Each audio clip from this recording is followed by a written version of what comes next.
Vous écoutez Le Grand Débat, issu de l'épisode S914 du podcast Faut pas pousser les ISO, diffusé le jeudi 12 décembre 2024. Cette émission vous est présentée par MPB, qui est tout simplement la plus grande plateforme en ligne au monde pour acheter, vendre et échanger du matériel photo et vidéo d'occasion. Nous sommes de retour dans Faut pas pousser les ISO avec Pascal Maître pour cette grande discussion au coin du feu. Alors Pascal, on l'a évoqué dans ta bio, l'Afrique occupe une place centrale dans ton travail.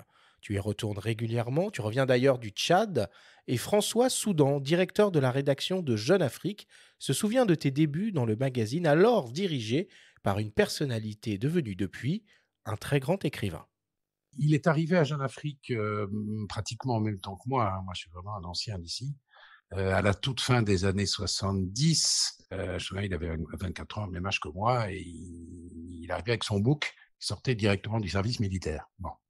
Et il a été reçu, à l'époque, le Red Chef, c'est quelqu'un qui, depuis, est devenu très connu, c'était Amin Malouf, qui est maintenant le secrétaire perpétuel de l'Académie française. C'était Amin qui était le Red Chef. Et c'est lui qui a reçu Pascal, je me souviens, en premier lieu, et à qui il a montré son book. Puis le patron ensuite, Béchir Benyamed, qui est décédé maintenant, évidemment, l'a tout de suite embauché. On a fait, Pascal et moi, un certain nombre de reportages ensemble.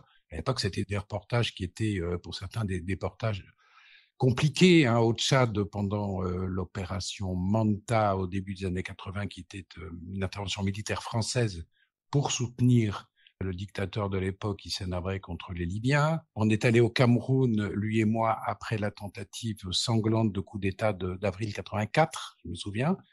Et puis on a fait surtout tout un reportage en pleine guerre civile en Angola, où on s'est retrouvé alors plusieurs semaines dans les maquis de ce qui s'appelait à l'époque l'UNITA, de Jonas Savimbi, encerclé par les forces cubaines. Et on était coincés, on ne pouvait plus sortir. Bon, on a fini par pouvoir s'exfiltrer. Donc, c'est dire si je l'ai vraiment bien connu à l'époque, j'ai beaucoup travaillé avec lui. Je sais qu'on l'a envoyé ensuite sur d'autres fronts. Hein. Je me souviens que le Sahara occidental, à l'époque où ça chauffait entre le Maroc et l'Algérie, il a fait le Zaïre de Mobutu. Bon, il est resté peut-être 4-5 ans en Jeune Afrique, hein. Il n'est pas resté très longtemps. Ensuite, il a fait la carrière qu'on connaît. Si j'avais juste un mot pour décrire Pascal, c'est le mot de respect. C'est vraiment l'inverse du photographe de meute ou de poule de presse, etc., l'inverse du paparazzi. C'est quelqu'un qui respecte énormément les gens qu'il photographie. Il parle avec les gens avec qui il va photographier, il dialogue avec eux. Il ne vole jamais ses photos, en fait. Il les écoute. Et puis, il a un vrai intérêt pour la culture, pour l'écosystème dans lequel il évolue pendant ses travaux. Voilà, c'est un truc que j'ai tout de suite remarqué chez lui. C'est un gentil, Pascal. Hein. C'est un garçon très gentil. Et c'est franchement, dans ce métier, on n'en rencontre pas beaucoup. Alors, il a en plus un côté assez, comment dirais-je, assez contemplatif. C'est peut-être dû à ses racines de paysan du Berry, de paysan berrichon. C'est quelqu'un qui aime la terre, qui aime se lever à 3-4 heures du matin parce qu'il y a 3 minutes qu'il faut absolument capter avec le lever du soleil, etc. Mais il faut attendre, il peut attendre des heures, comme ça, assis, sans rien faire, en attendant de prendre la photo. Et je crois que cette gentillesse, cette bienveillance qu'il a en lui, c'est un des secrets de son très grand talent. Merci François. On s'est peu vu depuis des années, mais c'est vrai qu'on est arrivé très jeune à Jeune Afrique. Jeune Afrique, pour moi, c'est une chance incroyable. Comment je me suis retrouvé à Jeune Afrique ? Je sortais du service militaire où je l'ai fait à l'ECPA en tant qu'appelé pour une raison totalement étrange. Donc moi, je suis d'une petite ville, Buzancais, dans le Berry, et mon grand-père allait à la pêche et son voisin de pêche, c'était M. Bouvier, qui était le photographe du ministre de la Défense. C'était pas Nicolas Bouvier, hein, non, ça n'a rien à voir. Non. L'usage du monde, ça n'a rien à voir du tout. Et je faisais psycho, donc j'espérais ne pas faire mon service. Et finalement, je n'ai pas réussi à me faire réformer. Quand j'ai vu que j'allais faire le service, M. Bouvier dit, mon grand-père, votre petit-fils, la photo s'intéresse, je peux l'aider pour rentrer à l'ECPA. Donc, pof, quand j'ai vu que j'étais coincé, je suis rentré à l'ECPA. Et en sortant de l'ECPA, je suis resté à Paris et je cherchais du travail.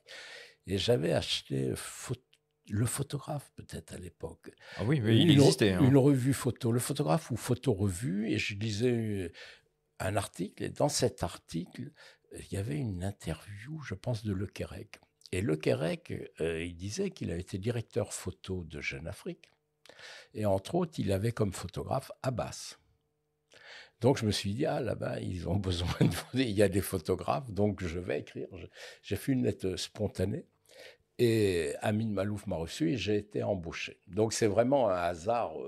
Je dis souvent en riant, si j'avais commencé ma carrière à Jeune Chine, je serais peut-être spécialiste de la Chine.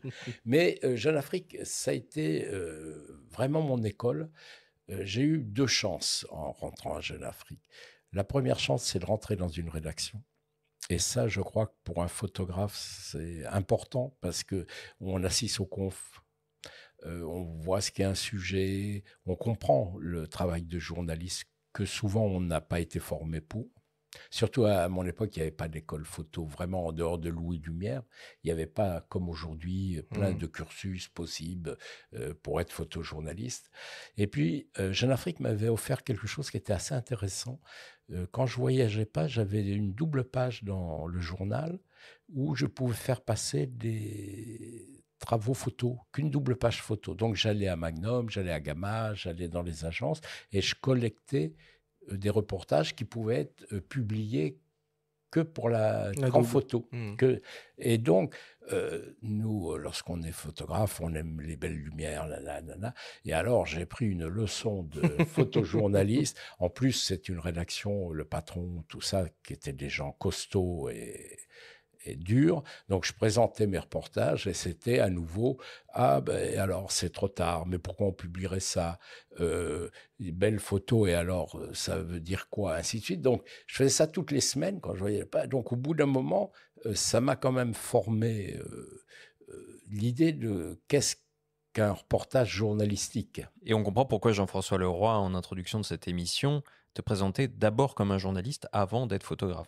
Oui, c'est vraiment quelque chose. Ça a été ma première chance à Jeune Afrique. Et la deuxième chance, c'est qu'en dehors de François Soudan, qui lui est français, la plupart du temps, je voyageais avec des journalistes africains. Donc, j'arrivais en Afrique et je n'ai pas eu le sas occidental. C'est-à-dire, les journalistes africains, on mangeait dans leur famille, s'ils étaient du pays, on était toujours ensemble. Alors, c'était souvent des gars assez formidables qui connaissaient du chef de l'État au boutiquier de la rue. Donc, je suis rentré dans ce monde sans aucune a priori, sans rien du tout.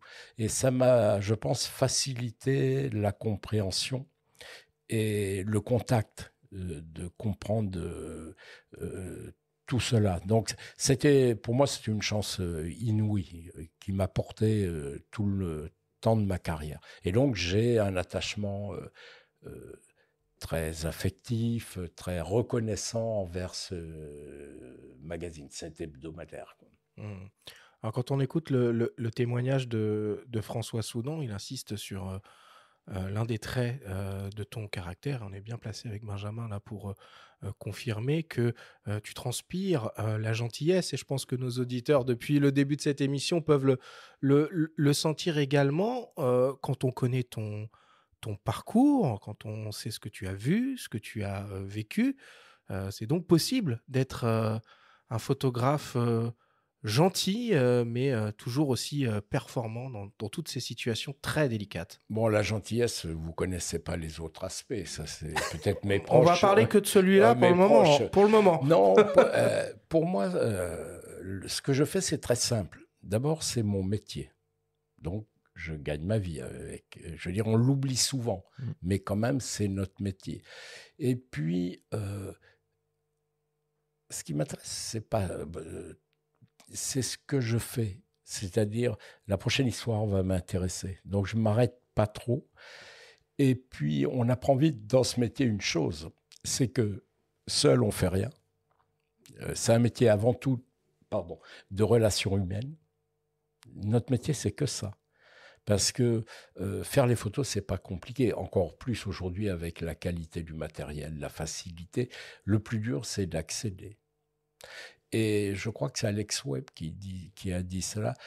on ne doit pas oublier que le monde et les gens sont nos partenaires. C'est quelque chose que l'on construit nos histoires avec eux.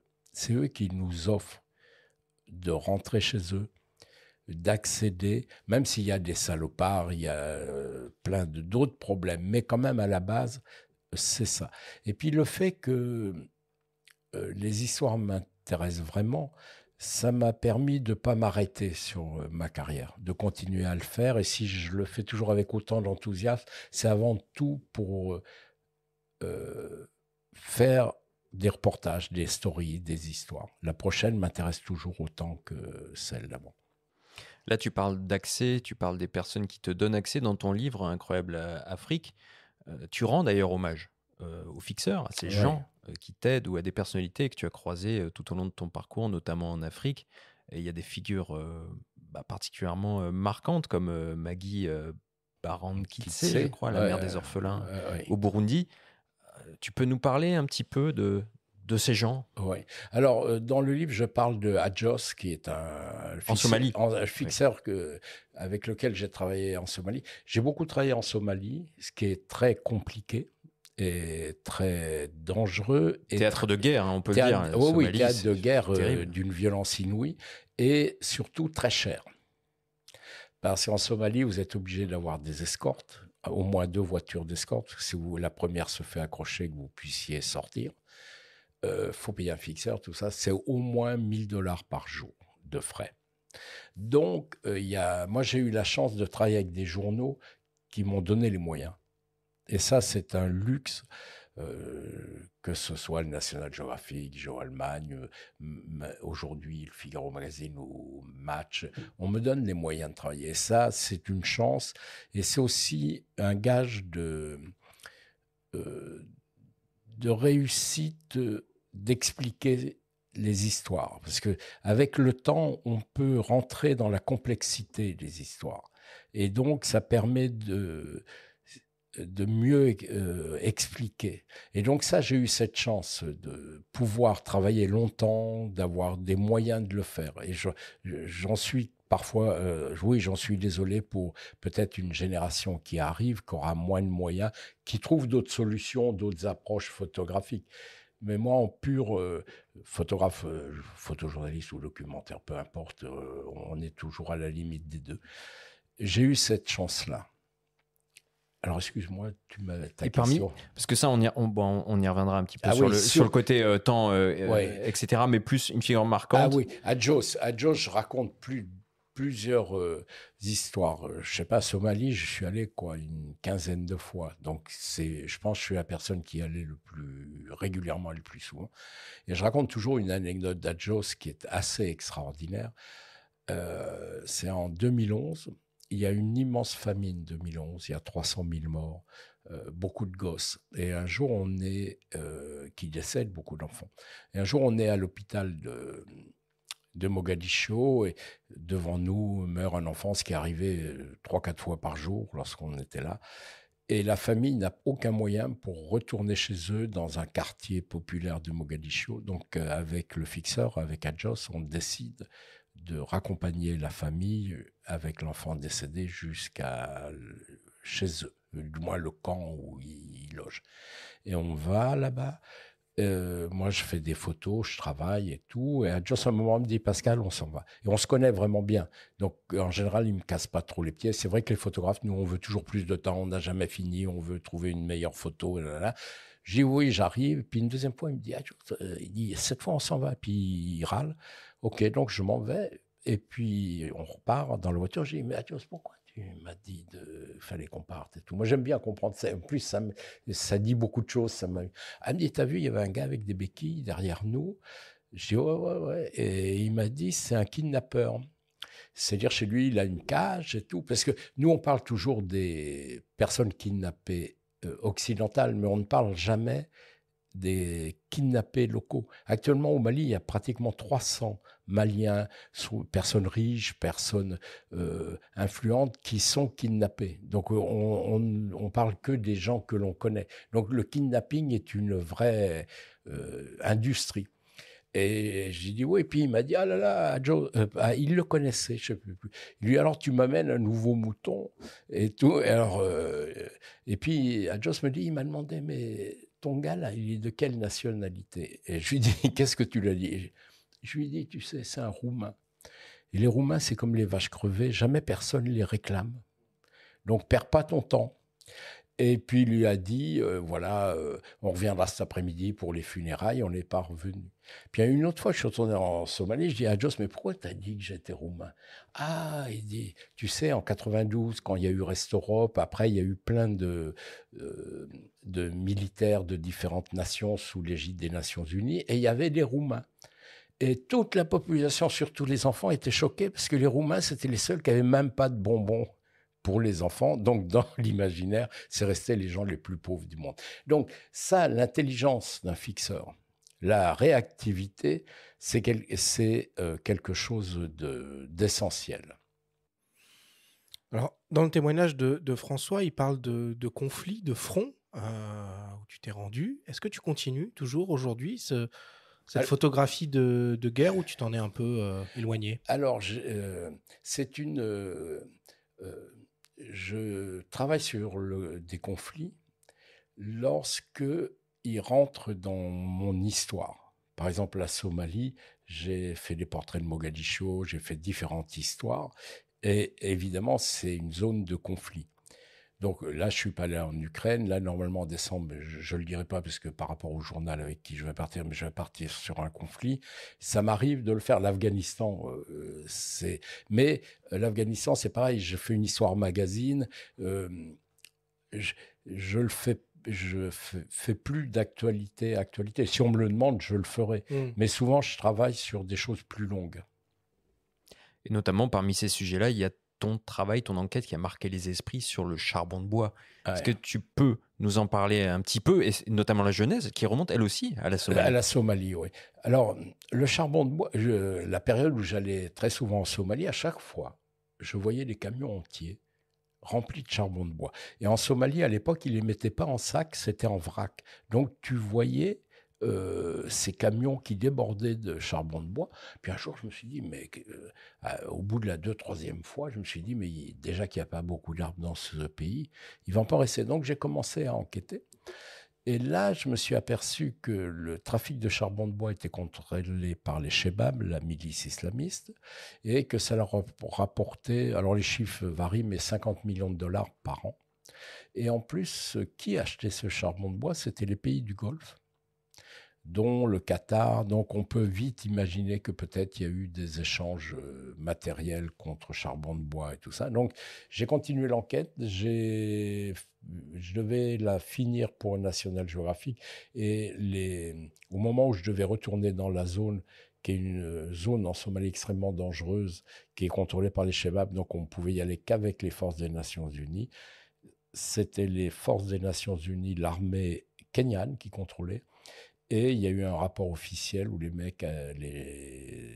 officiers kenyans, pour laisser passer, avaient touché, je ne sais plus, je crois 5 millions de dollars sur 2 ans. Il y a un rapport officiel des Nations Unies. Donc, ils m'ont bloqué, je n'ai pas pu la continuer. Mais j'ai commencé à m'intéresser au charbon de bois. Et j'étais ahuri parce que le chiffre, par jour, il y a 2,5 milliards de personnes dans le monde qui cuisinent, donc se nourrissent grâce au charbon de bois. Ils sont dépendantes, du coup. Dépendantes complètement. Et c'est le charbon de bois et le bois de chauffe, on l'associe, parce que le bois de chauffe, c'est plutôt dans les villages où on n'a pas besoin de faire du charbon de bois pour le transporter, donc les gens cuisinent avec du bois. C'est 50% de la déforestation mondiale. Et c'est un problème qui, aujourd'hui, ne trouve pas encore de solution. Et quand on sait que ce sont essentiellement des villes du Sud qui vont doubler de population, je ne sais pas où ça va aller. Et donc, après, j'ai pas trop de mérite parce qu'en voyageant beaucoup, j'entends les gens parler, je vois des choses. Donc, la genèse des histoires se met en place assez vite. Et ça, c'est vrai que ça a surpris les gens, parce qu'au début, on me disait, tu travailles sur quoi, le charbon de bois? Alors tout le monde se marrait, me disait, ah ouais, le barbecue et tout, et tout, et tout. Oui, oui, oui. Mais attention, combien de gens chaque jour? Donc ça, je l'ai fait. Il ne faut pas confondre charbon et Charbon de bois, absolument. Ouais. Le charbon de bois étant fait à partir de forêt, de bois.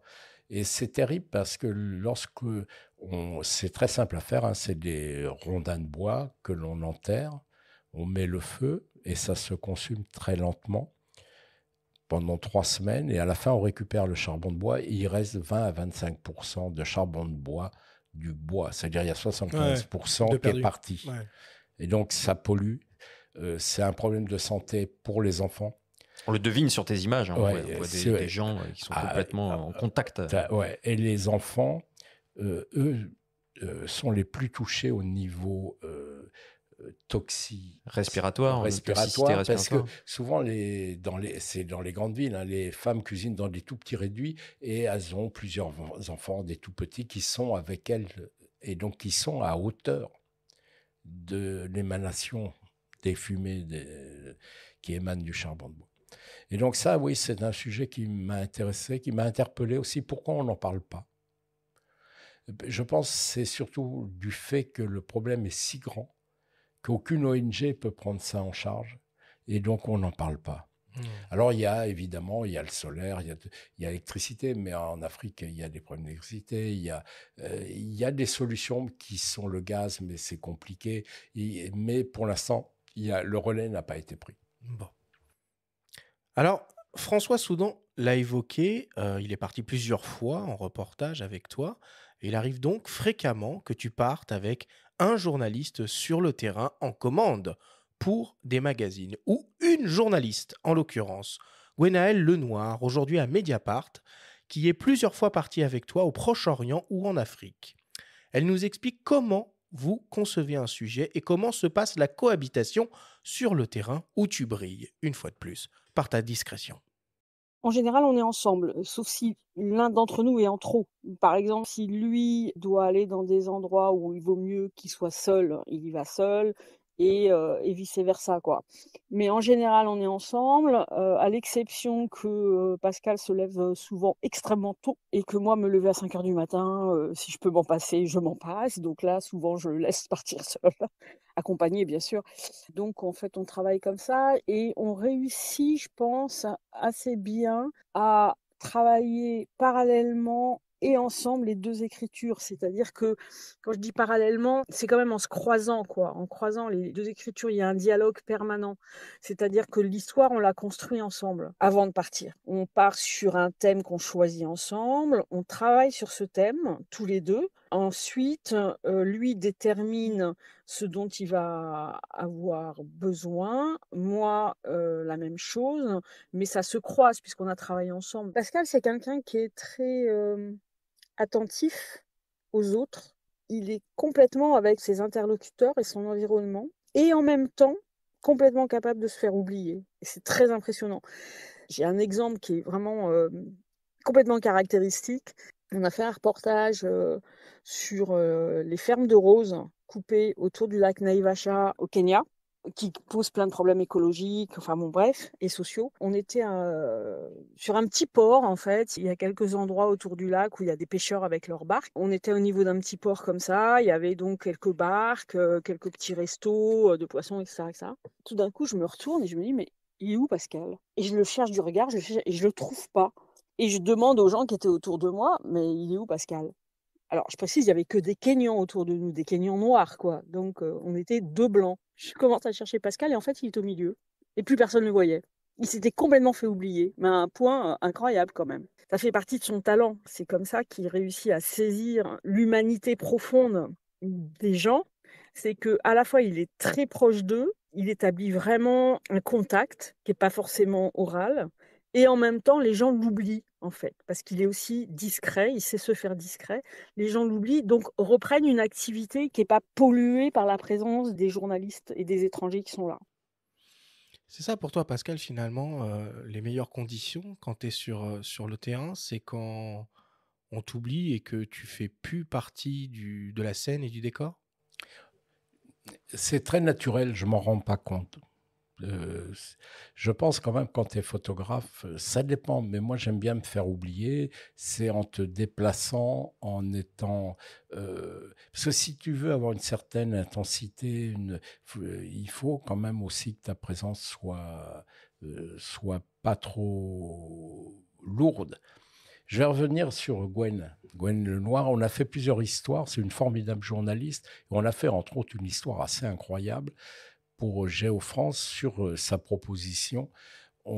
Quand l'armée israélienne se retire du sud Liban, tout de suite, on est allé faire une histoire sur le Hezbollah. Et là, tu parles pas dans ce moment. Hein. Non, tu parles c'est 2006 peut-être. Non, encore avant. Quand le retrait israélien du sud Liban, c'est 2000, il me semble. Hein. La date, je l'ai plus. 2000 ou 2002. Et là, on a passé 3 semaines avec le Hezbollah. Et j'ai fait ce qui est assez rare, des photos de Nasrallah. Il y en a quand même très peu. Et Gwen, elle a une qualité incroyable, c'est que elle aime les gens. Et les gens, elle est très bonne géopolitique et tout, et les gens lui laissent des accès qui sont assez incroyables. Et on avait fait, alors c'est pour ça quand je vois aujourd'hui la citation, on avait fait, finalement l'histoire s'est tournée en une histoire de la frontière, c'est-à-dire on a fait le Hezbollah d'un côté et les gens du côté israélien qui vivaient sur la frontière. Ça, on l'a fait pour Géo-France. Et à l'époque, c'était Jean-Luc Marty, rédacteur en chef, avec qui j'ai fait des tas d'histoires, dont les histoires géopolitiques. Ici, il y a quelque chose que je connais assez bien et qui m'intéresse vraiment, c'est tout cet environnement géopolitique, et toujours un peu décalé, mais qui permet d'expliquer très longtemps, parce qu'aujourd'hui, on est encore dans cette situation. C'est de là que tu pars pour trouver des sujets, les construire. C'est le côté géopolitique ou peut-être géographique? Oui. Alors, j'avais fait une autre histoire pour Géo-France. Quand les talibans, en 1996, prennent le pouvoir, rentrent dans Kaboul. Hein, à ce moment-là, je vais voir toujours Jean-Luc Marty, avec qui je travaillais, et je lui montre les différents groupes qui font l'Afghanistan, Pashtun, différentes ethnies. Tout, et je lui dis, j'aimerais faire une histoire sur toutes ces ethnies, et en plus c'est lié avec les pays autour qui ont une influence. Et je lui dis, écoute, quand on connaît bien un pays, on a une idée, je pense qu'il y a 3-4 mois, tant que les talibans s'installent, on va pouvoir voyager et le faire, mais j'aimerais faire le tour. Donc je l'ai fait et le pays s'est refermé derrière. Donc moi j'aime bien ces histoires géopolitiques. Quand tu es sur le terrain comme ça, avec un ou une journaliste, donc l'exercice premier, c'est d'aller à la rencontre, de comprendre, de récupérer de la matière en quelque sorte. Puis après, il y a la construction finale du sujet. D'un côté, il y a les images, d'un côté, il y a le texte. Est-ce que les images s'adaptent au texte ou est-ce que c'est le texte qui s'adapte aux images? Comment ça se met en place, cet engrenage-là? Alors, moi, je travaille essentiellement avec des journaux visuels, c'est-à-dire où la part de la photographie est importante. C'est un National Geographic, Géo, Figmag, Match, tout. Stern, la photo a un immense espace. Et ce que disait bien Gwen, c'est on travaille sur le même sujet, mais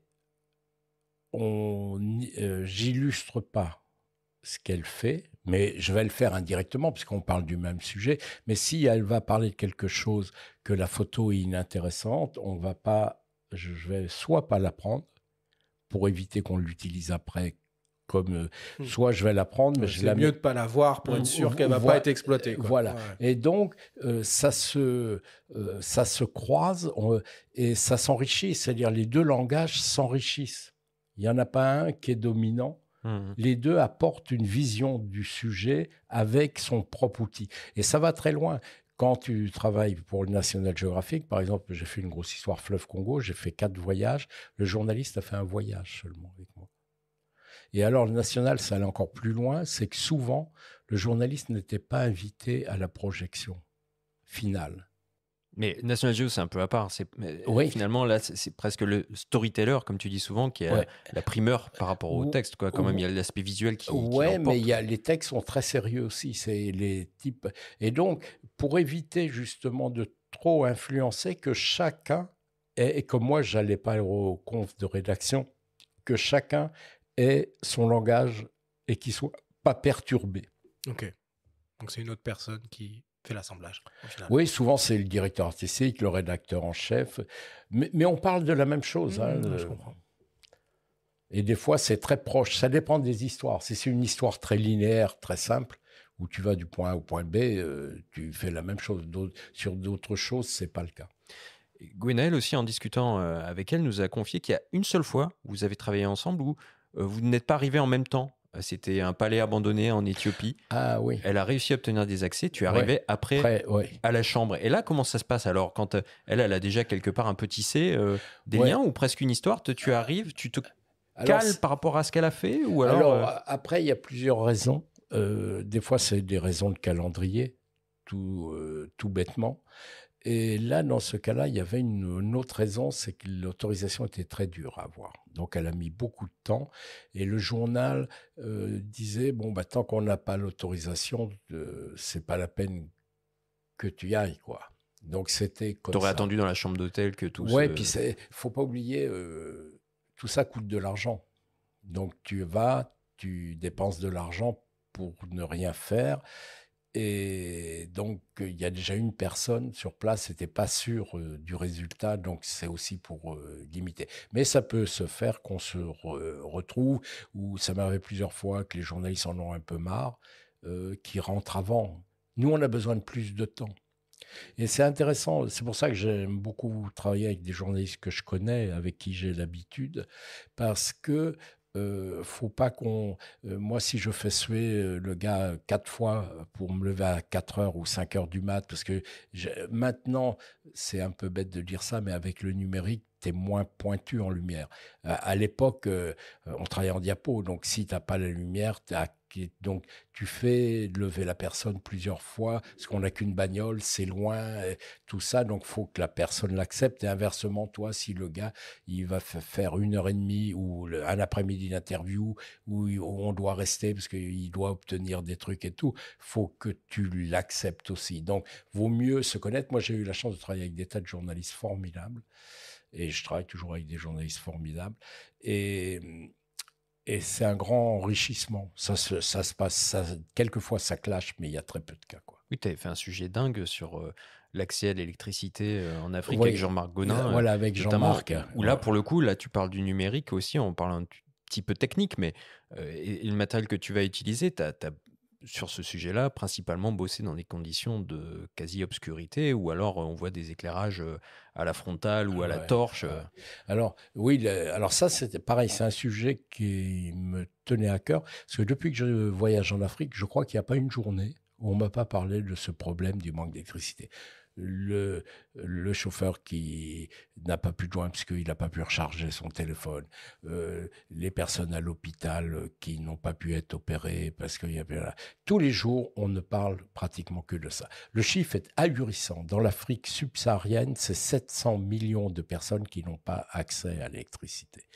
Et à force qu'on m'en parle tout le temps, un jour, je me suis dit, je vais essayer de faire une histoire là-dessus. Alors au début, c'était un peu compliqué. J'en ai parlé à Jean-Marc Gonin, avec qui je travaille souvent pour le Figaro Magazine, qui a une longue carrière journalistique. Et on s'entend bien pour une autre raison. Il est fou. Il a joué à très haut niveau rugby et moi, j'ai joué à petit niveau, mais je suis fanat de rugby. Donc on a un point de rencontre. Mais tout ça, c'est important dans la cohésion. Dans la cohésion. Et donc, je n'ai parlé à Cyril Drouet, le directeur du Figaro Magazine, que je voulais faire ça. Il m'a dit, oh là là là là, je vais peiner à convaincre ma direction, un sujet d'un endroit où il n'y a pas de lumière et tout. Bon, il m'a dit, ok, on va le faire quand même. Donc, je l'ai fait. Et après, j'ai eu le prix de l'AFD Polka pour ce projet-là. L'Agence française du développement. Du développement, qui était avec Polka. Il y a eu un prix qui a duré 5-6 ans ou 7 ans, qui était un prix formidable. C'était Dimitri qui était au jury. Oui, il y avait Dimitri, il y avait Mingan, il y avait Charrier, et c'était un prix sur un projet de développement. Donc 700 millions de personnes sans électricité. Ce travail-là, j'aurais pas pu le faire en argentique. J'ai des photos que j'ai faites à 32 000 ISO. Et à la MEP, lors de l'exposition, on a exposé des 120, 180, 32 000 ISO. Et moi, je ne m'en rendais pas compte, parce qu'en général, je ne fais pas très attention.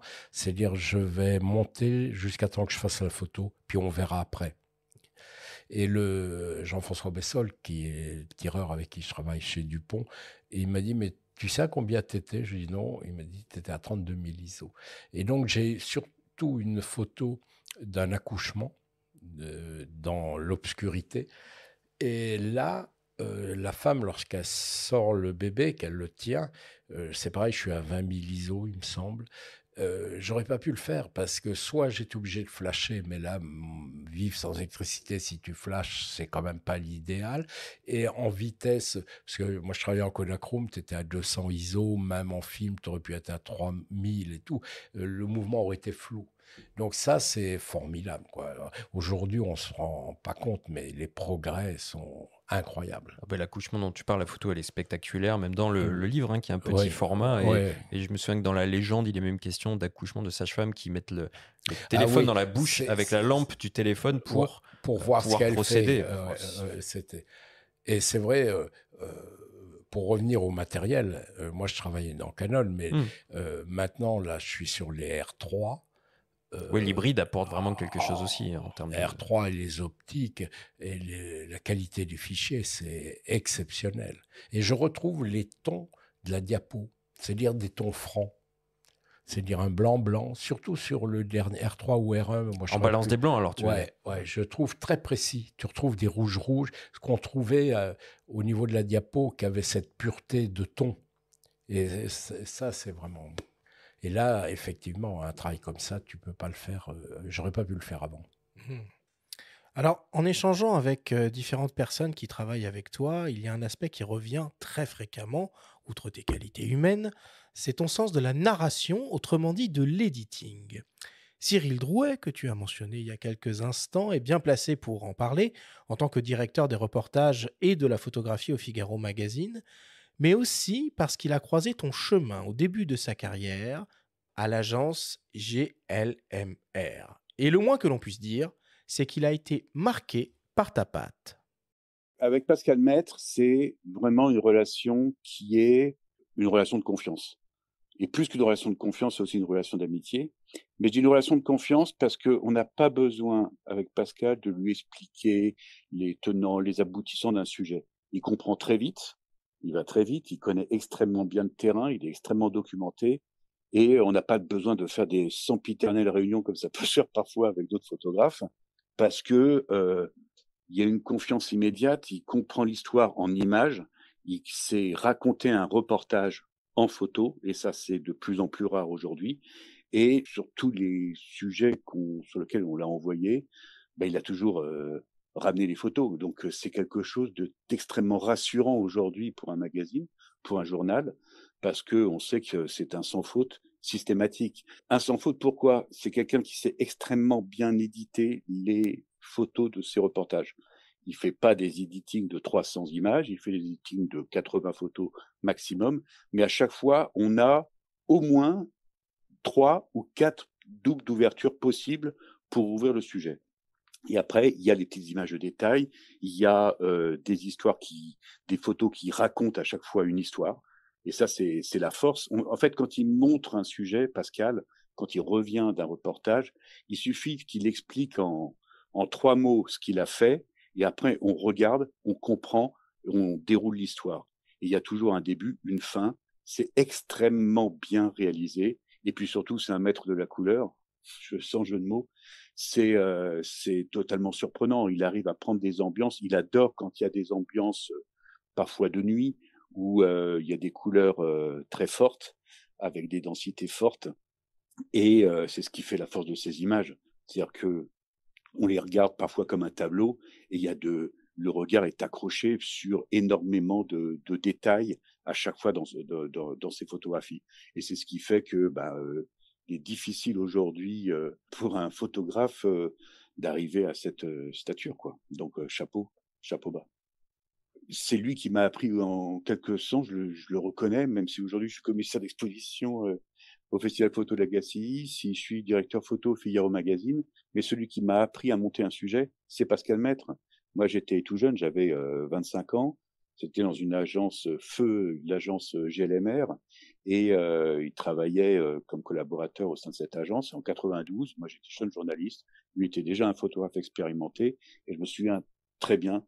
Je revois ces images où il revenait d'un reportage en Amérique du Sud pour Geo-Allemagne, je crois. Et il y avait une grande table lumineuse, il a étalé ses hectares, donc ces photographies, il y en avait plus de 300 ou 400. Et puis, toutes les images étaient toutes différentes, toutes magnifiques. Et il me dit, bah là, l'idée, c'est de raconter l'histoire en 60 photos, avec 3 planches Panodia. À l'époque, on mettait les hectares dans les planches Panodia, c'était des planches de vin. Donc 3 planches, 60 photos. Et en 60 photos, on commence par la double d'ouverture qui résume l'histoire d'un reportage. Et après, on déroule et on continue. Et ça m'est toujours resté. C'est-à-dire qu'aujourd'hui, la première chose que je fais quand je regarde un reportage d'un photographe, c'est est-ce qu'il y a la double d'ouverture? S'il n'y a pas la double d'ouverture, c'est pour moi un reportage raté. Et Pascal, à chaque fois, c'est 3 ou 4 doubles d'ouverture qu'il ramène. Donc moi, il m'a appris à éditer, il m'a appris à aimer la photographie. Et si aujourd'hui je suis là où je suis, c'est un petit peu aussi grâce à lui. Oui, là, mais je suis très rouge, là. Non, Cyril, c'est formidable. C'est un très grand directeur photo, directeur de festival. Et il fait quelque chose d'incroyable, c'est qu'il produit énormément. Et aujourd'hui, dans un contexte très difficile, je pense que Cyril au Figaro Magazine, entre le tourisme, les reportages, il doit produire 100 ou 120 histoires par an. Donc ça, c'est assez incroyable. C'est quelqu'un d'extrêmement fidèle et qui a un très bon œil, qui est un très grand journaliste, quoi. Bon. Et donc ça, c'est de la chance de travailler avec de telles personnes. La double, tu l'as dans le viseur avant de déclencher, tu la pressens, tu l'anticipes, tu la cherches. Oui, je vais la chercher. La double, là, j'ai fait récemment une histoire pour Paris Match sur le Mpox, la fièvre. La variole du singe. Et effectivement, on a une idée de la double de l'accouchement. J'y ai pensé, j'y ai consacré énormément de temps. Je savais qu'elle parlerait à tout le monde. J'y ai passé 8-10 jours. Oui. Pas à faire que ça. Et donc, à la chercher, à faire des contacts pour la voir, parce que je savais que c'était une photo clé dans mon histoire. Donc, il y a des photos clés qui vont amener l'histoire. Et si tu les as pas, c'est un peu compliqué.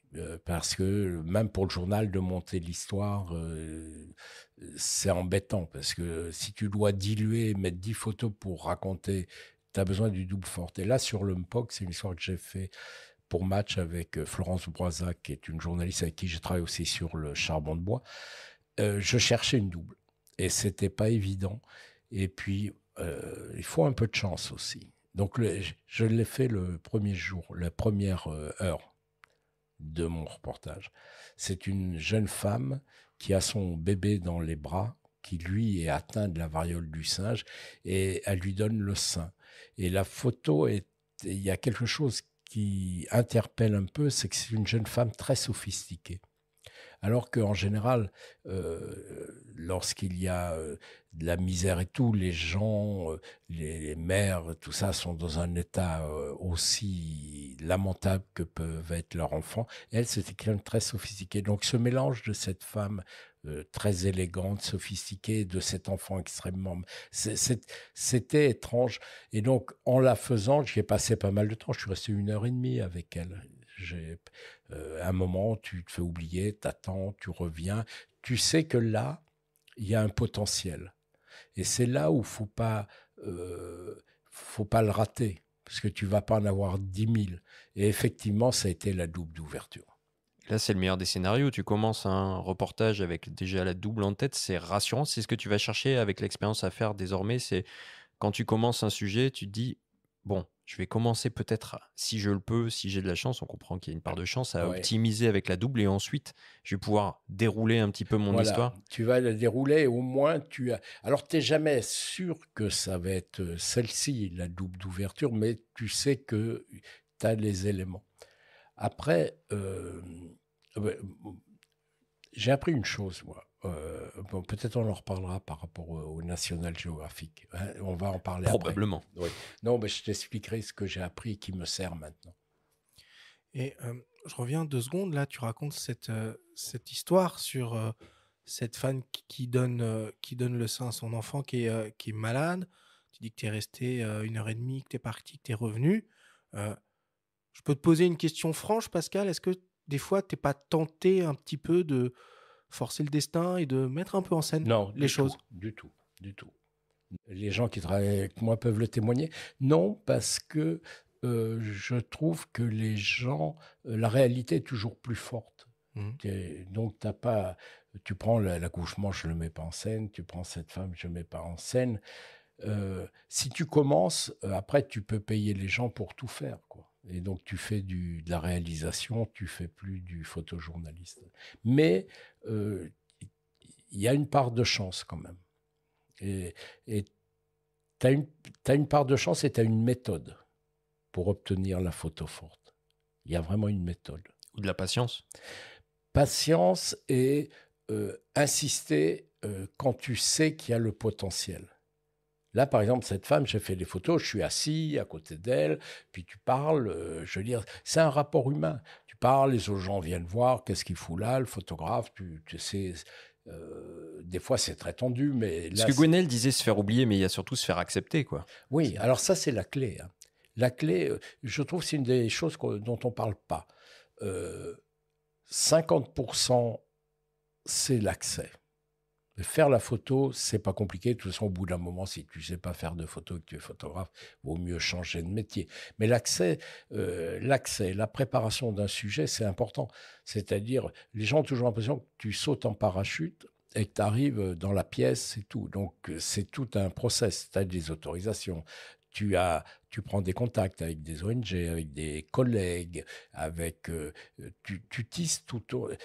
Quand on te donne une commande, alors quand c'est toi qui l'initie, mais c'est la même chose, c'est un peu comme une énigme. C'est-à-dire, on te donne une énigme, voilà. Par exemple, le MPOX, c'est Match qui m'a demandé de le faire. J'ai lu, j'ai regardé, tout. J'ai passé du coup de fil, les contacts, tout ça. Donc, tu fais l'énigme. Comment tu vas résoudre ton problème au mieux, parce que c'est pas évident. Donc là, t'enquêtes et tu vois ce qui est possible, pas possible, ce que toi t'aimerais pour dire l'histoire et tout. Et ça prend beaucoup de temps. Et une fois que tu as à peu près tout cadré, c'est-à-dire ça commence par le visa, ça commence par les autorisations, ça commence par les contacts, tout ça. Une fois, après, tu vas sur le reportage et tu peux commencer à travailler. Mais toute cette partie dont on parle peu, elle est très, très importante. Puis bon, on a écouté Cyril qui parlait admirablement de la manière dont tu construis ton editing. Il parlait de l'importance de la couleur. On a évoqué le nom de Bill Allard, qui est important pour toi. Et quelles sont tes influences en matière de couleur? Il y a la peinture, il y a Matisse, il y a le cinéma peut-être aussi, il y a Bill Allard. Ouais. Alors, en photographe, alors c'était justement en 86 aux États-Unis que j'ai découvert le travail de Bill Allard, qui était invité dans ce projet. Et je dois dire que... Alors son nom c'est William Albert Allard, voilà, si les gens William cherchent ses livres, Albert Allard. Voilà, aux États-Unis on dit Bill pour William souvent. Ouais. Et William Albert Allard, qui a été 50 ans salarié du National Geographic. Donc, et ce qui m'intéressait dans son travail, en plus, c'était que de la Kodachrome à l'époque. Donc, c'est sportif au niveau technique pour être à très haut niveau en couleur. Et en plus, il a une empathie, parce qu'il y a d'autres photographes qui sont excellents en couleur, mais c'est plus un exercice. Lui, il est un reporter en même temps, donc il y a une partie humaine. Donc, c'est pour ça que j'étais intéressé. Donc, en 86, dans cette réunion de photographes, donc chaque photographe a un carrousel de diapositives qui montre son travail. Et là, Allard projette, et là, d'un seul coup, tu te dis « Ah, on peut faire ça. Ah, on peut aller là. Donc d'un seul coup, il t'ouvre un boulevard d'impossible que tu n'avais pas imaginé. Et ça, c'était vraiment formidable. Mais tous les photographes qui ont travaillé au National Geographic, à l'art, c'est une référence absolue. Alors en couleur, oui, la peinture, le cinéma. En photo, j'ai le moins, parce que je suis assez curieux, donc j'ai regardé beaucoup de choses, tout. Donc je trouve moins de choses maintenant qui me nourrissent qu'avant. Mais la peinture énormément, le cinéma, Cimino, ça me fascine Deer complètement. Hunter, La Porte du Paradis. Ah, La Porte du Paradis et tout. En visuel, c'est extraordinaire. Donc ça m'intéresse bien. Et quelquefois, ça m'amène du mouvement dans mon travail, qui est peut-être moins fixe que la photographie. Du moins, j'ai l'impression. Tu évoquais tout à l'heure, Pascal, la justesse de la balance des blancs sur le Canon EOS R3 que tu utilises. Comment ça se passe du coup sur le terrain? Tu travailles en JPEG, en RAW? Est-ce que tu commences déjà à faire l'editing sur place, le post-traitement? Voilà, comment tu t'organises sur ce genre de choses? Moi, je travaille avec 2 appareils. Depuis longtemps, j'ai plus de sac photo. Parce que le sac, c'est embarrassant. Donc, j'ai un appareil, j'ai 2 R3 en ce moment. Un avec un 24-70 ou le 24-105. Et l'autre, j'ai un 100-500 qui est piqué. C'est quand on fait du magazine. Alors, pardon, mais tu t'encombres pas d'un sac photo. Par contre, tu prends Genre- un genre- boîtier très encombrant et un lourd téléobjectif. Ouais, Oui, mais un sur chaque épaule. Mhm. Donc, comme ça, tu navigues très bien. Le 100-500, je m'en sers moins. Le 24-70, je fais 90 ou 95. Mais de temps en temps, surtout quand tu fais du magazine, là, je reviens du Tchad où j'avais des paysages et tout, il te permet de rapprocher des choses, de construire des paysages que tu peux pas toujours faire. Et ça, c'est vraiment la partie pure magazine de reportage. Donc, j'ai donc mes 2 boîtiers. J'ai souvent un R5 en dépannage que je laisse dans ma valise, parce que où je vais, ça m'est arrivé des fois en Afghanistan, un jour, pendant le Bouskachi, les chevaux me sont passés dessus. Mon objectif, il y avait un bout là, l'autre bout là, ainsi de suite, et j'avais pas pratiquement d'autres, on l'a rescotché et tout, donc maintenant j'amène toujours un boîtier, parce que si je tombe ou je casse, on peut pas me fournir, mais j'ai un 3e que j'utilise pas, qui est dans ma valise. Des fois je fais un R3, un R5, ou j'aime bien 2 R3, et j'utilise la visée à l'œil. J'adore ça. Ah, le pilotage de la F Ah par ouais, l'œil. l'autofocus, Ah ouais. là. Ah ouais. Ouais. Ah, moi, Qui est sur le R5 Mark II aussi, désormais ouais, le R1. Ah ouais, je l'ai testé là où j'étais au Tchad, le R5. Ah, j'adore ça. Alors, je sais que beaucoup de photographes n'aiment pas trop. Faut s'y faire, faut le calibrer aussi. Ah oui, tu le calibres. Faut bien le calibrer. Je pense que le souci, il est là. Une fois que tu l'as bien calibré, c'est génial. Par exemple, le charbon de bois, quand je travaille, les gens veulent pas de photos sur le charbon de bois. C'est compliqué. Surtout dans les grands marchés. Ils savent que ce qu'ils font, c'est pas bien, déforester, ainsi de suite. Donc, tu arrives, la visée à l'œil, tu commences à shooter immédiatement. Et tu tournes, tac, tac, tac, tac. Et ça, j'adore. Et je travaille qu'en RAW. Uniquement en RAW, parce que j'ai pris cette habitude. Le National nous demandait tous nos RAW, et pour voir comment on travaillait, quoi. Et puis c'est vrai qu'après, pour des tirages et tout, c'est quand même plus facile. J'édite jamais, oui, sauf là l'époque j'avais commencé à éditer parce qu'ils voulaient publier vite, mais moi j'ai du temps. Là, par exemple, ce que je viens de faire au Tchad, ça va peut-être être publié dans 3 mois ou je sais pas quoi. Donc j'édite à mon retour. Et t'es jamais tenté par une petite publication Instagram, faire un JPEG rapide pour Non, pendant que tu es sur le terrain, tu non, coupes tout. rien. Moi, je viens d'une période où tout était, on te faisait signer des contrats de confidentialité. Des NDA.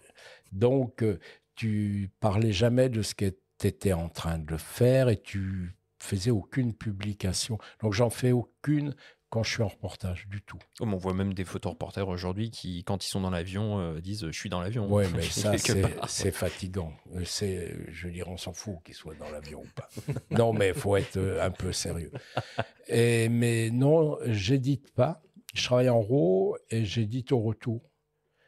Et je regarde tout. Je garde toujours tout. et je réduis, je fais un premier choix, qui en général, c'est très rigolo, c'est toujours 10% du shooting.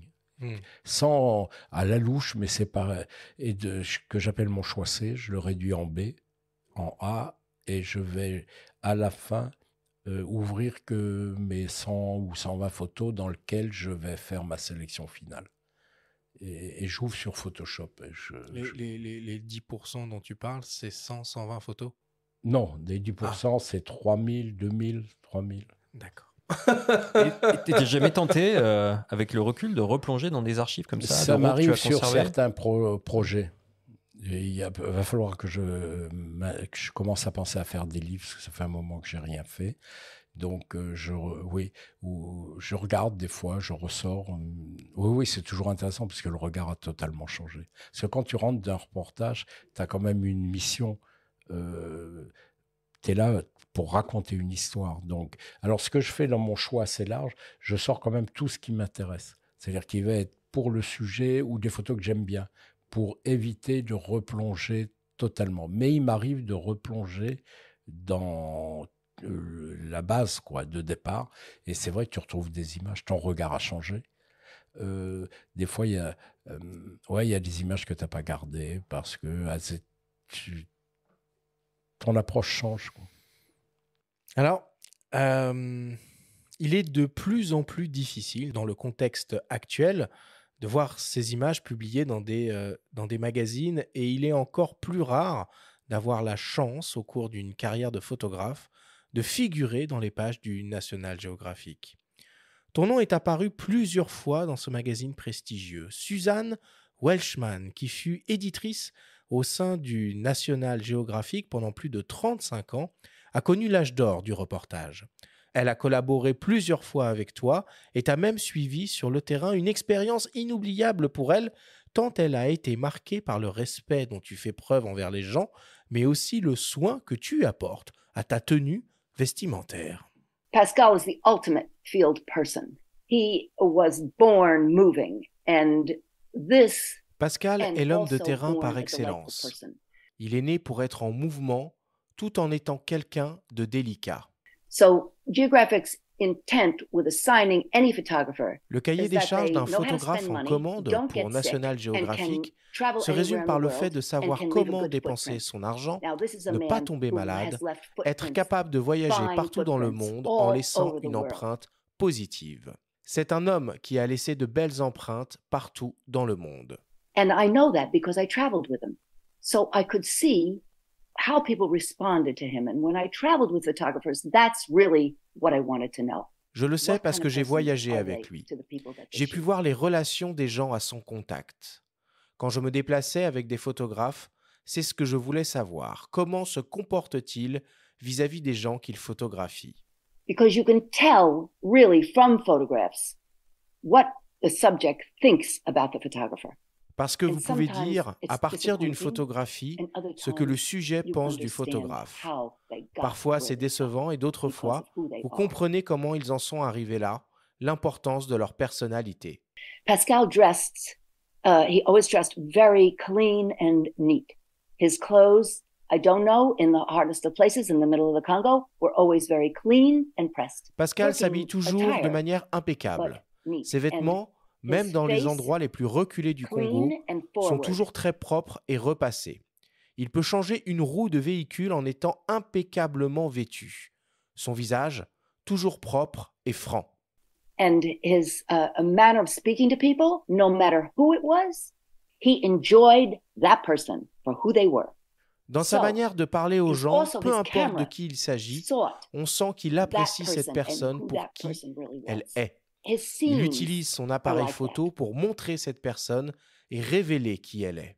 Ces scènes sont comme ça. His scenes just have so much to look at because he sees his eyes are scanning, looking. Ces scènes donnent tellement à voir parce que ses yeux scannent pour le moindre message ou contenu. What's he going to tell people? What did he want to tell people in the most amazing situations? Que va-t-il dire aux gens? everywhere, Qu'est-ce doing qu'il veut everything. dire aux You can gens dans les see it and you situations can les wait plus and incroyables pick it out avec and des gens find partout? the jewel Il s'est that patienté pour attaches your obtenir la eye photo. someplace in the Il photograph when you trouve first look l'or at qui it. attire l'œil quelque part dans la photo au premier regard. Then you can wander in his pictures, but he gives you the attachment. I've eaten with him plenty of times. On peut been in ensuite his parcourir company chacune de ses in photos, odd mais il situations suscite with his cette fixers. attirance. Now, J'ai we mangé all know avec the lui fixer de is the nombreuses key. fois. J'ai It's été the en sa key to compagnie the dans des lock. situations étranges avec ses fixeurs. Nous savons tous que le fixeur est la clé. La clé pour déverrouiller un problème sur le terrain. And his fixers adored him just like I do because of the way he is with people. Ses fixeurs And l'adorent his comme je nonstop l'adore shooting, his grâce à la nonstop action, façon the dont way he il can se comporte climb, he avec can les move, gens. he Il ne never s'arrête shoots from the jamais de waist. It's always, I'm photographier. down, I'm up, Il I'm escalade over, I'm s'il le looking, I'm faut, behind me. bouge His sans eyes are arrêt. in the back of his Il ne head. photographie jamais au niveau de la taille. Il est toujours au sol, en hauteur, derrière le sujet.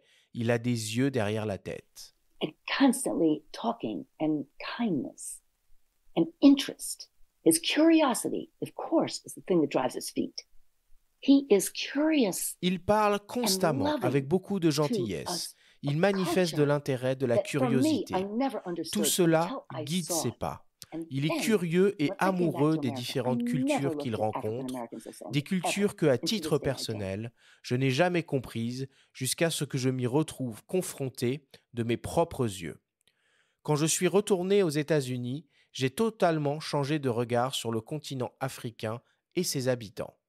Because I think I saw through him what the core of those people.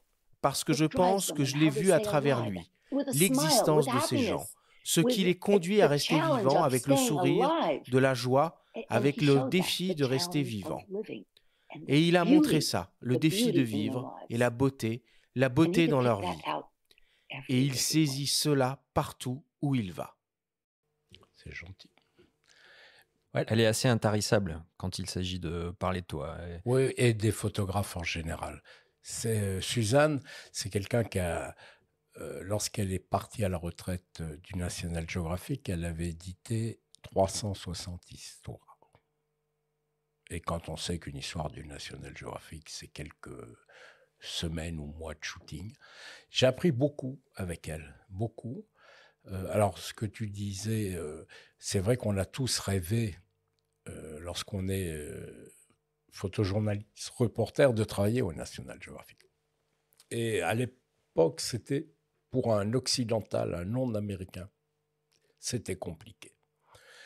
C'était compliqué pour qu'ils aient confiance en nous, pour qu'on comprenne comment ils fonctionnent, parce que les enjeux étaient importants. Les financements, ce sont des gros financements.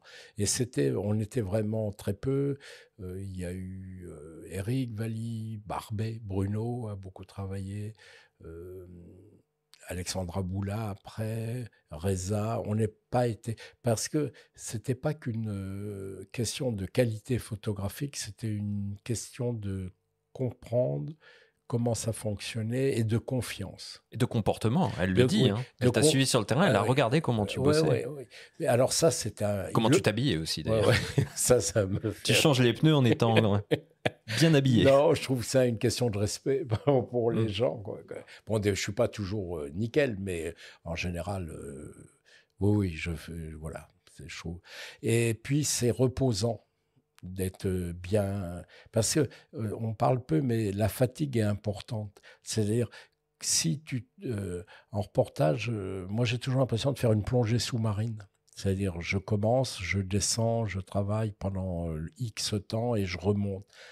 Et si tu n'es pas en forme, tu ressens rien. Tu vas t'énerver, ta sensibilité ne va pas être ouverte, tu ne vas pas être en alerte. Donc, le fait d'être bien, se reposer, dormir bien, tout ça, je trouve que c'est important pour pouvoir bien travailler. Mais le national, oui, c'est un rêve. J'ai failli travailler un peu avant que la période où j'ai commencé, puis ça ne s'est pas fait pour un truc un peu bizarre dont je n'ai jamais trop su. Et puis après, j'ai commencé à travailler lorsque Chris Jones, qui a été rédacteur en chef, et qui a travaillé longtemps sur l'Afrique et donc qui connaissait mon travail. Et j'ai appris beaucoup parce que, comme tout le monde, je regardais le National Geographic et j'avais l'impression d'avoir compris ce qu'il voulait et comment ça fonctionnait. Et finalement, pas vraiment. Donc Suzanne, qui a une terrible picture editor très rigoureuse et très stricte, le début était un peu compliqué. On ne se comprenait pas trop. Et alors ce qui était, parce que au début, je commence à travailler avec eux, je travaillais en film. Et alors, c'était quelque chose de terrible. T'envoyais tes films non développés. Ils ramassaient tous les films. Et ils les développent et ils les voient avant toi. Donc, au début, parce que tous les photographes ont fait des centaines de milliers de mauvaises photos. Et bon, là-dessus, ils te rassurent un peu. Ils te disent, écoute, nous, on s'en fout. Ce qu'il nous faut, c'est les très bonnes. OK ? Mais la personne édite ton travail avant toi. Donc, c'est un rapport... Mais pour quelle raison ? C'est pour être sûr que c'est bien toi qui as pris la photo, qui est déjà à cette époque-là, il y a une espèce de traçabilité comme ça. Voilà, je pense que c'est ça. Et puis, ce qu'elle explique quand même, c'est qu'ils ont besoin de comprendre qui tu es, comment tu fonctionnes, comment tu approches une histoire, que justement si tu montes des photos ou pas. À partir du moment où on ramasse tous tes films, on voit tout de qui tu es. Livres à nu, quoi. Et puis, il y a aussi, tout doucement, on comprend comment tu fonctionnes. Donc, on va pouvoir t'aider. Alors, ce que j'ai compris qui m'a beaucoup aidé, c'est le côté, j'en ai fait plein d'histoires, mais ce côté, pour avoir de mettre tous les éléments, pour avoir une méthode, je dirais, avoir tous les éléments pour avoir une photo forte. C'est-à-dire, quand tu as, ce qu'on disait tout à l'heure sur le POX, quand tu as une situation forte, il ne faut pas lâcher, il faut que tu te concentres sur ces moments-là. C'est-à-dire que tu vas mettre tout ton argent, c'est-à-dire ton argent, tes moyens, de temps, de véhicules et tout, pour avoir peu d'images, mais des images fortes. Parce que les autres, on les utilisera jamais. Donc, au début, c'est flippant parce que tu te dis, regarde, c'était pas pour eux, mais l'histoire de l'accouchement, j'ai passé 8-10 jours. Et si tu ne l'as pas à la fin, tu es quand même à poil. Donc, au début, c'est flippant parce que c'est un pari. Tu mets toute ton énergie, pour obtenir une image et tu peux te casser la figure. Mais à partir du moment où tu fais cette méthode, c'est-à-dire tu ne te disperses pas. Moi, j'avais tendance, comme beaucoup de photographes magazines, à raconter une histoire en 60-80 images. C'est-à-dire ces 60-80 images mis bout à bout racontent l'histoire, mais tu avais peu d'images synthétiques très fortes qui peuvent résumer l'histoire. Et ça, tu as le bol, mais ce côté de passer du temps. Ils avaient une habitude de dire, si tu es sur une scène forte, tu bosses, tu ranges ton film et tu recommences à zéro. Pour être sûr, parce que quand tu es sur une scène forte, ton esprit, tu te dis, c'est incroyable, j'ai la photo, c'est terrible, c'est formidable ce qui se passe, je vais pouvoir raconter mon histoire. Mais souvent, émotionnellement, tu es trop impliqué et tu ne vas pas avoir le recul de voir que la scène, elle est en train de se développer et qu'elle va peut-être arriver à maturité plus tard. Donc, tu auras tendance à être très content, puis à passer à autre chose. Alors que si tu es patient, tu regardes et tout, tu vas voir à un moment donné, tu le vois bien, une situation intéressante, elle va monter, puis à un moment, pof, puis après, ça meurt. Donc, au niveau méthode, ça m'a beaucoup apporté. Et au début, tu comprends pas, mais c'est vraiment qu'une histoire de méthode. Ça, j'en suis persuadé. Tu sais, c'est comme quand tu as une bonne situation et tout, c'est comme au foot, quoi. Si tu as une bonne occasion et que tu ne marques pas, c'est compliqué. Donc là, si tu n'as pas beaucoup d'occasions d'avoir des photos fortes, si tu ne les conclus pas, c'est compliqué. C'est une question de méthode et tu le décris formidablement bien. On imagine bien aussi qu'avec ton expérience désormais, tu l'appliques, on va dire, plus peut-être Oui. facilement, mais elle suppose d'avoir du temps. Et là, on parle Ouais. avec Suzanne aussi d'une époque révolue, elle le dit elle-même, d'une époque où National Geo avait d'énormes moyens, ce qui n'est plus vraiment aujourd'hui le cas. Donc, toi, la méthode, je l'ai gardée. L'histoire d'Mpox, pour match, je pars 10 jours, finalement, je shoot 3. Parce que le reste, c'est les autorisations, c'est l'accès, 10 heures de piste, tout ça. Mais ces 3 jours où tu vas shooter, faut pas que tu merdes. Et donc, la méthode, elle est importante. Ça t'évite de t'éparpiller. C'est-à-dire de courir d'un truc à l'autre. À un moment, tu dis, tiens, c'est là. Et donc là, tu calmes tout et tu bosses juste. Voilà. Des fois, ça marche, des fois, ça marche pas. Mais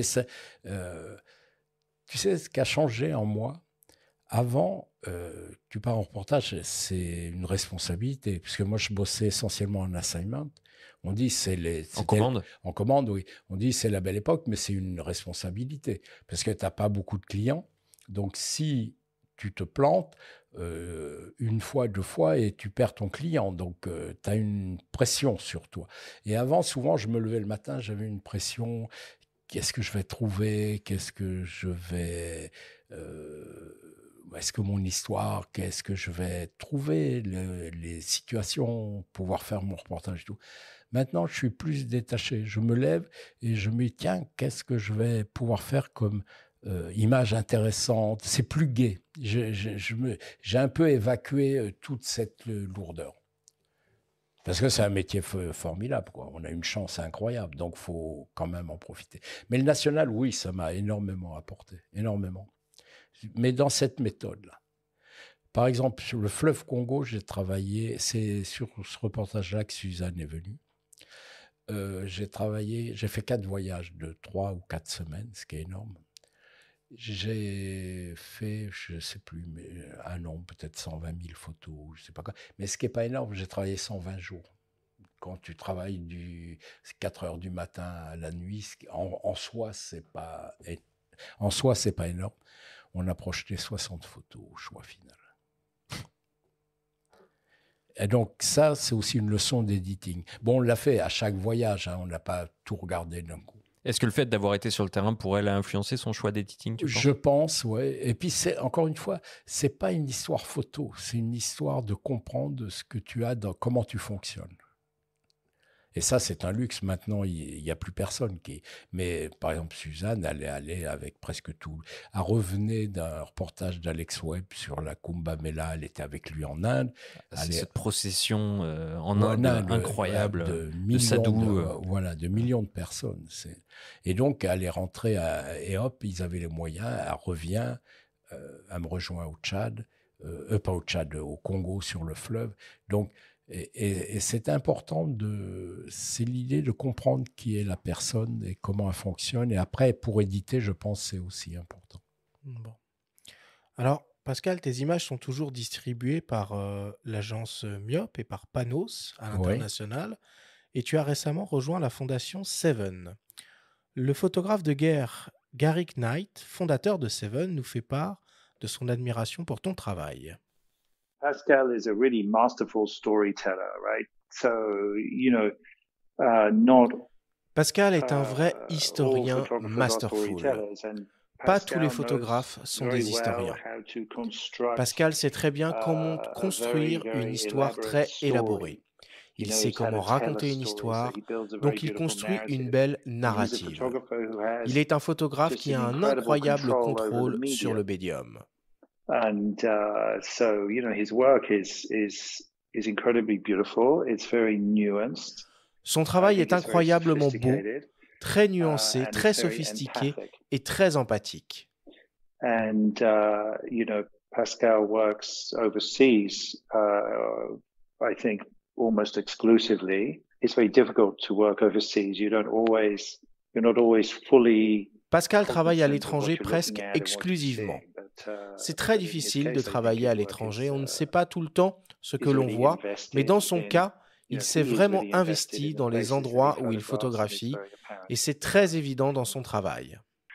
And I'm sure you know Pascal is a really wonderful guy, right? He's incredibly gentle and empathic, and I think that humanity and his character and his personality are very, very present in his work. Je suis sûr que vous connaissez Pascal. Il est un homme vraiment merveilleux, incroyablement gentil et empathique. Je pense que l'humanité, son personnage et sa personnalité sont très présents dans son travail. J'ai trouvé son travail très légitime de cette façon. Bon, je vais finir par être gêné. Bon, faudra trouver... C'est pas un petit photographe, Gary Knight. Ah oui, c'est un très grand photographe, fondateur de Seven. C'est quelqu'un de très smart, très élégant, brillant. D'ailleurs, Seven est la fondation maintenant. C'est pas une agence, hein. Non, c'était une agence et l'agence a été rachetée par la fondation qui est plus tournée vers l'enseignement et vers le monitorat de photographes qui sont dans des zones où il y a moins de possibilités de se former. Et dans l'idée globale, c'est aussi de donner des outils pour que les gens puissent informer et pour faire vivre l'information. Et c'est un regroupement de photographes extraordinaire. Tu parles de Gary Knight, il y a Eric Bouvet, il y a... Qui était récemment à Sarajevo, donc auprès d'ailleurs de Gary Knight, pour une exposition sur son travail élévation dans les Alpes. Donc, tu disais d'accès dans des zones un petit peu moins fréquentées ou autres. Ça rejoint cette idée. Et puis, tu as John Steinmeyer, Maggie Stieber, tout ça. En plus, sont des amis et de Kashi. Donc, je suis très content d'avoir rejoint ce groupe. Est-ce que tu peux nous parler un peu de ton modèle économique, on va appeler aujourd'hui? C'est quoi tes différentes sources de revenus? Quel pourcentage ça représente? Enfin, comment ça se met en place tout ça? Alors, la presse, c'est quand même, je n'y ai jamais réfléchi, mais peut-être 70-80% de... Ce qui n'est pas la norme, on le rappelle quand même. De mes revenus. J'ai fait les dernières années, mais je pense que ça va un peu se tarir parce que j'ai exposé beaucoup. Donc ça, c'était aussi peut-être 15-20%. Là, je viens de rejoindre la Galerie Polka, donc je suis très fier de rentrer dans cette grande galerie avec des photographes formidables. Donc j'espère que ça va devenir... une source aussi d'appoint. Mais pour l'instant, je vends très peu de tirages. C'est accidentel, c'est des gens qui aiment une photo, mais c'est toujours étrange. Mais je n'ai pas travaillé sur ça du tout. Et la gestion de tes archives, c'est quelque chose qui te préoccupe ou à laquelle tu prêtes de l'intérêt, justement? Tu portes de l'intérêt? Alors, je viens comme beaucoup de photographes maintenant, je viens de rejoindre la médiathèque du patrimoine et de la photographie. Je sais pas si c'est où ça? Alors, la médiathèque du patrimoine et de la photographie, c'est l'État français. Et c'est un endroit où on met en valeur, on stocke les archives. Et ça a été développé. Au départ, c'était un endroit où il y a toutes et les photos plutôt de patrimoine au départ, par exemple, et tous les plans des monuments historiques. Par exemple, c'est là où il y avait tous les plans de Notre-Dame qui ont servi à la reconstruction. Et au départ, il n'y avait que des photographies plutôt archéologie patrimoniale. Mais il y a des fonds, tout Nadar est là, les plaques. L'Artigue, et maintenant c'est en train de se développer. Je pense que l'État a pris conscience qu'à un moment donné, il y a beaucoup de fonds qui disparaissaient. Donc maintenant, il y a plein de gens. Éric Bouvet vient de donner ces archives-là. Ils ont récupéré Caron. Raymond Despardons vient de tout donner. Et moi, je suis en train, tout doucement, de le faire. Ce qui permet une pérennité. Parce que moi, quand même, la photographie, je pense, comme beaucoup de photographes, c'est aussi quelque chose d'historique. Et moi, j'adore regarder les photos anciennes. Je me mets à la place des gens, peut-être dans 30 ans, qui aimeront voir ce qu'était l'Afrique, peut-être, ou l'Afghanistan à l'époque. Et donc, là, au moins, on est sûr que ça ne va pas disparaître. C'est l'ARMN. Donc, ça sera sur un site. Et en ce moment, ils ont une vingtaine de personnes qui travaillent. que pour s'occuper des fonds photographiques qui vont rentrer dans les archives, dans ces archives-là. Mais ça veut dire qu'il y a des salles avec des conditions particulières pour Ah, conserver oui, certains ils ont, tirages oui, ou oui, certains numériques, enfin certains faudrait peut-être que négatifs. vous alliez visiter. C'est au fort de Saint-Cyr. Oui, et il y a les forts, c'était conçu aussi pour stocker les munitions, tout ça. Donc il y a un état de conservation parfait. Et il y a des chambres froides de stockage, nickel pour les films, les diapos. Je dis, toutes les plaques de Nadar sont là et tout. Donc c'est quelque chose de très très sérieux. Et c'est formidable que ça existe. Et c'est assez nouveau. Donc moi je le fais doucement. Et ce qui m'arrange, parce que les archives, ça m'intéresse pas beaucoup. Je veux dire, j'allais pas m'occuper plus tard de mes archives. Tu participes à des bourses ou à des concours, c'est quelque chose que tu suis? J'ai eu la bourse, le prix de l'Académie des Beaux-Arts, l'Adré de la Charrière. J'ai eu l'AFD, c'était les grosses bourses. J'en fais de temps en temps. Si je ne trouve pas sur un projet qui me tient à cœur ou s'il est assez long à développer, je participe. La BNF, j'ai participé. Oui, tu as fait partie des 200 photographes. Voilà, hein. qui était formidable. Tu es sur le rugby amateur. Voilà, sur le sport amateur. Parce qu'au départ, ça devait être lié au Covid. Et le sport amateur a morflé lourdement. Autant le professionnel a continué.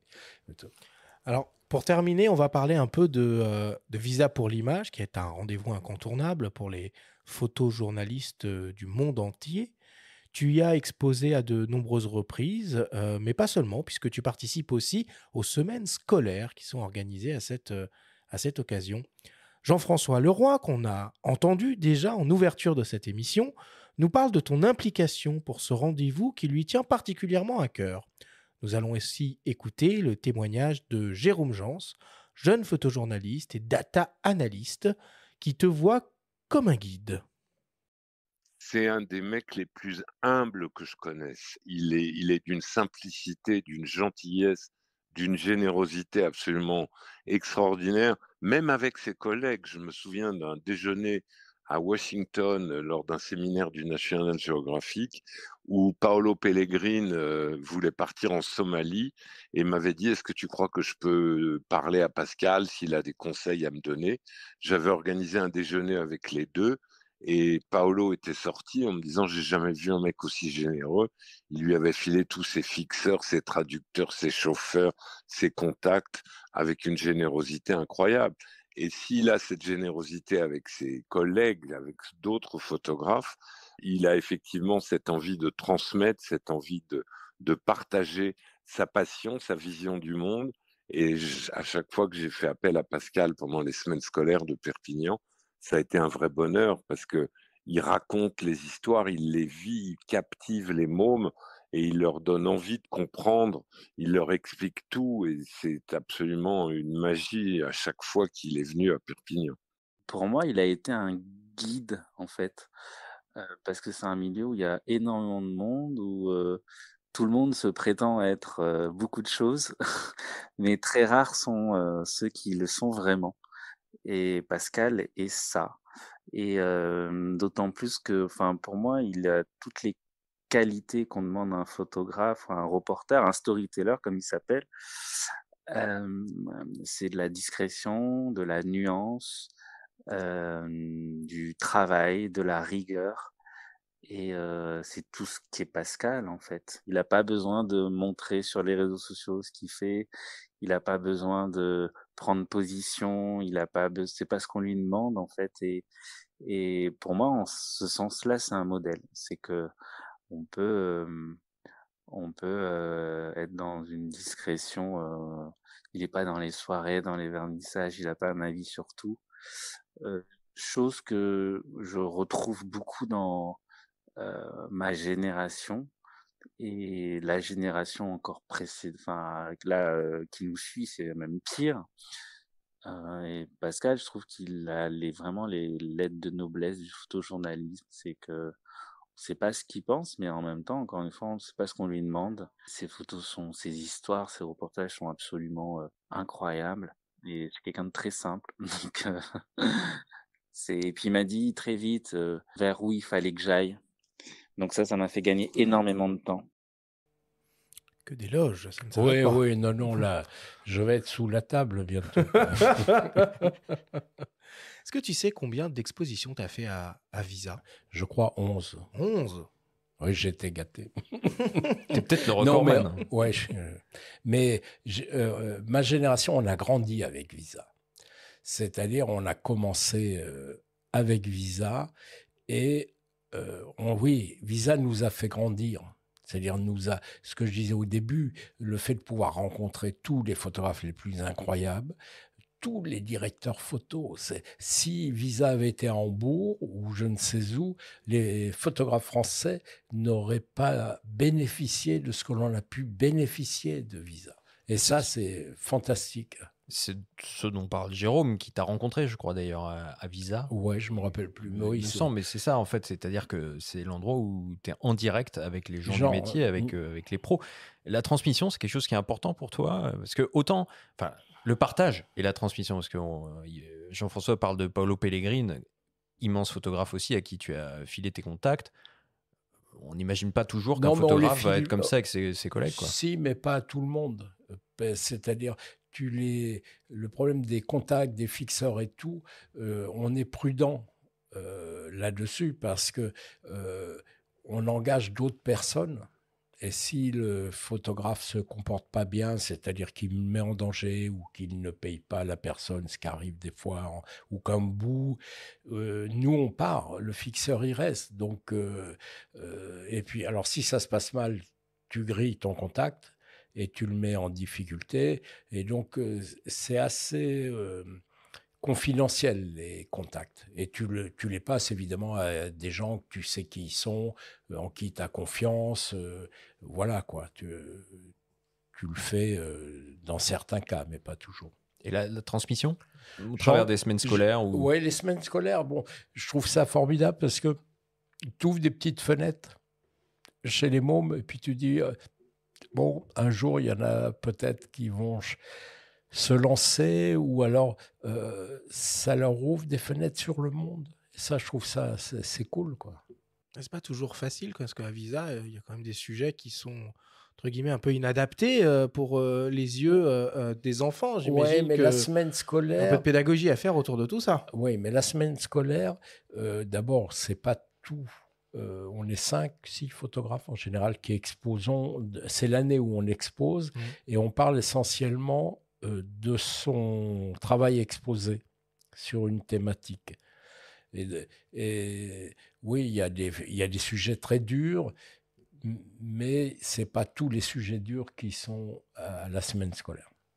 Et tu sens dans ces moments-là, j'imagine, ou peut-être dans d'autres, que ton travail a un réel impact? Alors, ce qui est très troublant,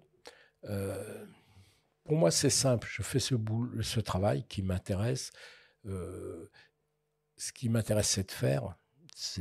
Et ce qui est très troublant, c'est que quand les gens s'emparent de ton travail, tu t'aperçois que c'est plus toi, c'est pas à toi. Je sais pas comment le définir. Alors le seul vrai plaisir, le grand plaisir, par exemple, j'ai fait la Villa Tamaris, je sais plus, il y a eu 12 000 visiteurs ou je sais pas. Et là, ce que toi tu as ressenti, que tu as voulu dire, là ça passe et tu comprends que les gens le reçoivent quand ils te parlent et qu'ils le comprennent. Et donc ça, c'est intéressant. Ça veut dire que tu as réussi ton travail de passage, de messager, quoi. De passeur, oui. C'est une belle définition du terme passeur que tu viens de donner. Oui, tu l'as réussi à ce moment-là, quoi. On va conclure là-dessus. Oui, super. Merci beaucoup. Merci Pascal Maître. Merci beaucoup. Merci. Et merci de votre accueil. Et puis, voilà, je suis sûr qu'il y aura encore plein d'autres jeunes photographes qui vont aimer faire ce métier, qui reste un métier formidable. Est-ce que c'est un métier? C'est une passion quand même. Ne pars pas tout de suite, l'émission n'est pas encore terminée.